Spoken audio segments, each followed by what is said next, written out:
Good morning students. आज हम class fourth का इंग्लिश का एनसीईआरटी का चैप्टर पढ़ने वाले हैं, नेहास अलार्म क्लॉक। अब इसमें मैं आपको पहले चीज़ समझा दूँ, नरेटर क्या होता है। नरेटर वो होता है जो स्टोरी हमें बताता है। Narrator is a person who tells the story.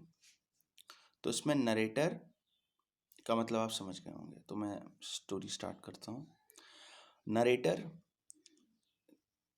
कह रहा है, ring ring ring off goes the alarm clock at 6 in the morning. Neha makes a face and covering her ears with a pillow snuggles under the warm blanket, but she knows she has to get up. She mutters to herself.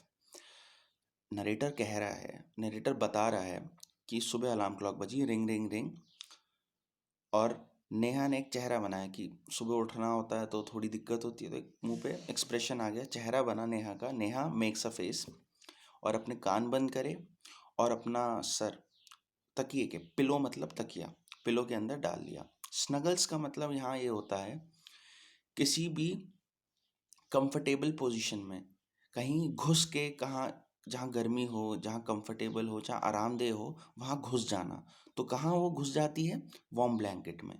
Snuggles under the warm blanket मतलब warm blanket के अंदर चले जाना, घुस जाना, आराम से ऐसे सो जाना। But she knows she has to get up, she mutters to herself. She knows उसे उठना ही उठना है, क्योंकि उठना इसलिए क्योंकि उसे स्कूल जाना है। तो ये मटर्स का मतलब क्या होता है? अपने आप को बोलना। हम कभी कभी अपने आप को बोलते हैं ना, जाना तो पड़ेगा ही स्कूल, तो वो अपने आप को बोल रही है। फिर इसमें होता क्या है, फिर नेहा सोचती है, oh my clock is fall. फिर गलती से नेहा की ना घड़ी गिर जाती है और नेहा खुश होती है, क्योंकि नेहा चाह रही थी कि बार बार ये अलार्म क्लॉक 6 बजे बज जाती है और उसको जगा देती है, तो नेहा को बड़ी परेशानी हो रही थी। बट गलती से ये क्लॉक गिर जाती है और नेहा खुश हो जाती है। Oh my clock is fallen down, how happy I am, tomorrow I can get up late. Neha कहती है, अब तो मेरी अलार्म क्लॉक गिर गई, अब मैं कल लेट उठ सकती हूँ। नेक्स्ट मॉर्निंग क्या होता है? अलार्म क्लॉक तो नहीं होती, बट चिड़िया आ जाती है नेहा की खिड़की पे, विंडो सिल पे। विंडो में जो निकला होता है ना पोर्शन, उसको विंडो सिल कहते हैं। वहाँ आके चिड़िया बैठ जाती हैं, तो चिड़िया आके नेहा को जगा देती हैं। फिर नेहा कहती है, ओहो, oh no, if it's not the alarm clock it's these birds, why don't they leave me alone. Neha कहती है, ये चिड़िया मुझे अकेला क्यों नहीं छोड़ देती, मुझे सोने क्यों नहीं छोड़ देती। जब भी मैं सोती हूँ कोई ना कोई परेशान करने आ जाता है। पहले अलार्म क्लॉक थी, अब अलार्म क्लॉक तो ख़राब हो गई, अब चिड़िया आ गई। बट होता क्या है, नेहा की ये विश भी पूरी हो जाती है, अगले दिन से चिड़िया नहीं आती। बट अगले दिन से क्या होता है, उसके कमरे में धूप आ जाती है।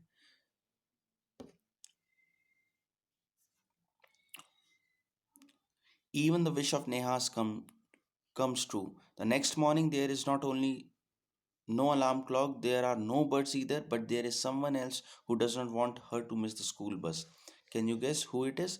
The big bright sun. He fills Neha's room with a warm smile. इसका मतलब सुबह सुबह सूरज उग जाता है और नेहा के कमरे में उजाला हो जाता है, धूप आ जाती है। वार्म स्माइल का मतलब सूरज की गर्मी आ जाती है नेहा के रूम में, और धूप आ जाती है, रोशनी आ जाती है, जिसके कारण नेहा जग जाती है। बट फिर नेहा कहती है, oh my eyes now it's a sun waking me up, why can't he let me B.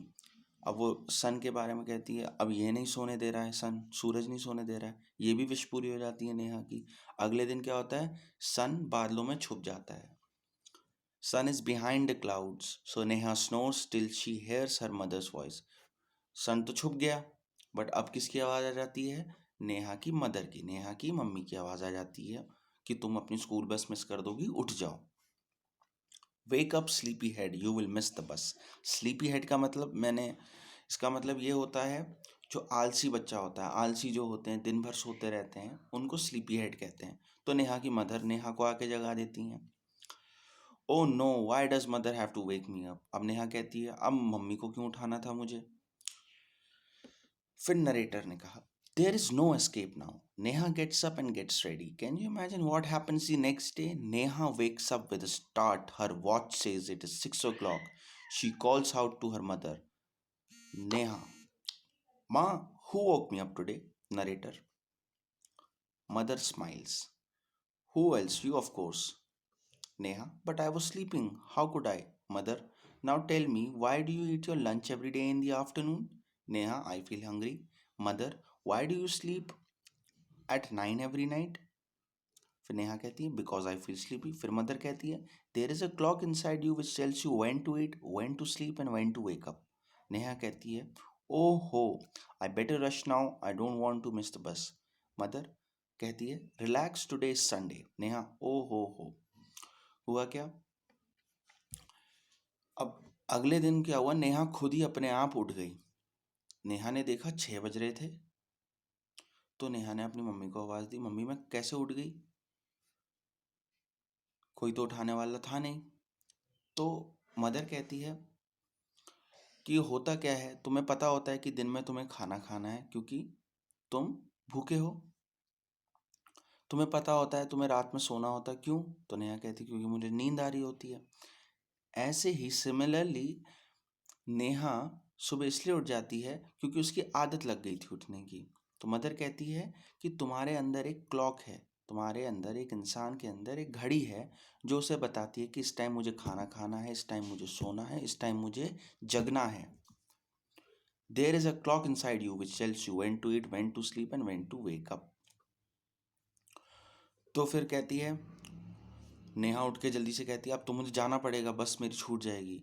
तो उसकी मदर कहती है रिलैक्स, आज संडे है. तो नेहा मतलब संडे को ही 6 बजे जल्दी उठ गई थी. तो इससे हमें क्या मिलता है, हमें भी सुबह जल्दी उठना चाहिए. इसमें मैं स्नगल्स का मतलब मैं बता ही चुका हूँ कि किसी भी वार्म कंफर्टेबल पोजीशन में, किसी भी पोजीशन में घुस के, किसी भी रजाई के अंदर घुस के लेट जाना, बैठ जाना. मटर्स का मतलब अपने आप को बोलना. मटर्स का मतलब वो होता है विंडो सिल, खिड़की पे जो वो होती है सिल, खिड़की में एक पोर्शन होता है निकला हुआ, उसको विंडो सिल कहते हैं. और रिलैक्स का मतलब शांत, रिलैक्स मतलब समझ रहे हैं आप? ओके, तो इसमें दी गई एक्सरसाइज आप पूरी कर लीजिएगा. Thank you very much.